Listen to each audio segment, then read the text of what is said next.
On the evening of May 14th, 2008, 19-year-old Brandon Swanson was driving home to Marshall, Minnesota, after celebrating the end of the school year with friends. The night was filled with laughter and joy. He was traveling on a gravel road near the town of Lind, a route he had taken many times before. His Chevrolet Lumina went into the ditch. The sudden jolt must have been startling, the car's tires skidding on the loose gravel before coming to an abrupt halt. It was a common enough occurrence, especially for a young driver on a rural road. However, this seemingly minor mishap would mark the beginning of a mystery that continues to baffle investigators to this day. The search for answers has been relentless, yet the questions remain. Brandon's car was stuck, his front tire resting in the ditch. He tried to maneuver the vehicle out, but the more he tried, the deeper it seemed to sink. He couldn't get it out. It was getting dark. The sky was a deepening shade of blue, the last light of day fading away, leaving Brandon alone in the encroaching night. He reached for his cell phone and called his parents, Annette and Brian. He explained his predicament. They were familiar with the area and assured their son they would come and help. They knew the rural roads well and felt confident they could find him quickly. They told him to stay put, that they'd be there soon. Brandon's parents arrived at the location where he said he was, but he wasn't there.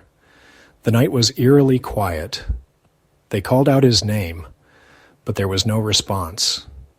They tried calling his cell phone again, and this time, Brandon answered. Relief washed over them, but it was short-lived. He sounded disoriented, unsure of his surroundings. His voice was shaky, and he kept asking where he was, as if he had no memory of how he got there.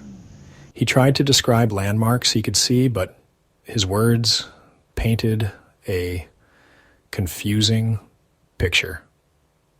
He mentioned a large tree, a broken fence, and a distant light, but nothing seemed to match the area his parents were in. He seemed to be lost. His parents could hear the crunch of gravel under his feet as he walked, and they pleaded with him to stay still. He kept saying he would walk towards a light in the distance. His parents feared he might be heading deeper into the unknown, making it harder for them to find him. His parents continued to talk to him, urging him to stay put while they searched. They could hear the frustration and fear in his voice. He was scared, and so were they. He'd been drinking with his friends. They knew that. But this wasn't like him to be careless. They wondered if something else had happened, something that made him lose his way. They just needed to find him before anything else happened. The night was growing colder, and they knew time was running out. As Brandon's parents drove around searching, his descriptions became increasingly disjointed. He seemed to be moving further away from the area where his car was. Then, without warning, a chilling sound came through the phone. Brandon exclaimed loudly, "Oh shit!" The line went dead. His parents tried frantically to call back, their hearts pounding. The phone went straight to voicemail. Fear gripped them. Something was wrong. They contacted the authorities, and the search for Brandon Swanson began.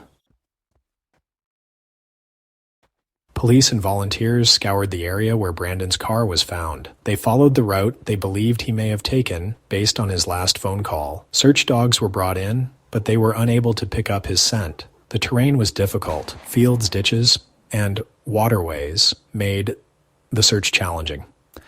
As hours passed, the mystery deepened. Brandon seemed to have vanished. His cell phone, last detected near a farm several miles away, offered no further clues. The case had investigators puzzled.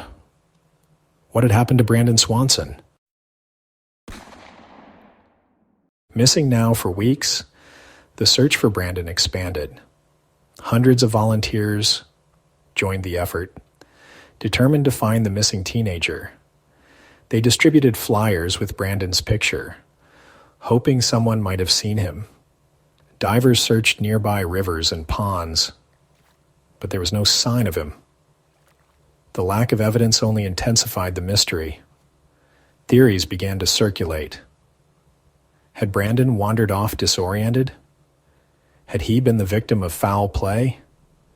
The uncertainty was agonizing for his family, who clung to the hope that he would be found safe.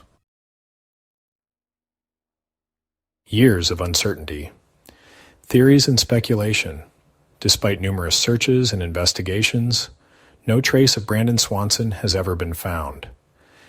His disappearance remains an open case. Over the years, various theories have been explored. Some believe he may have fallen into the Yellow Medicine River, which was swollen at the time, and been carried away by the current. Others suspect foul play, though there is no evidence to support this. The lack of answers has been excruciating for Brandon's family.